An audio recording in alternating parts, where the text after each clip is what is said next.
এই জন্য এই বডি দিয়ে একটা কোপ দিয়ে আপনার কল্লা ফলাই দেবো, তারপরে আপনার লাশ পরে থাকবো, আপনার লাশের উপর দিয়ে বাড়িতে ঢুকুম।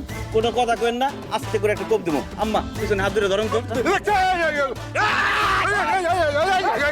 থাক বাবা দি থাক, আসো তো আসো, টুকু আসো বউ, চলেন আম্মা। আসো আসো।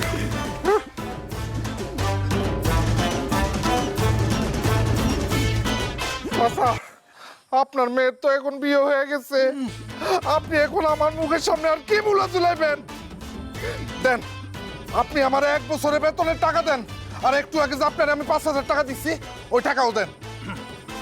বাবা মন্টু, বুঝছো কি, টাকা পয়সা খুব খারাপ জিনিস, যার কাছে যায় তার হয়ে যায়। ওই যে তোমার 5,000 টাকা আমার কাছে আসছে না, ওইটা মনে করো এখন থেকে আমার, ঠিক আছে? কি কইতাছেন আপনি? এই লাউটা কি করছি? লাউ? কত ওজন হইব? লাউটা ওজন হইব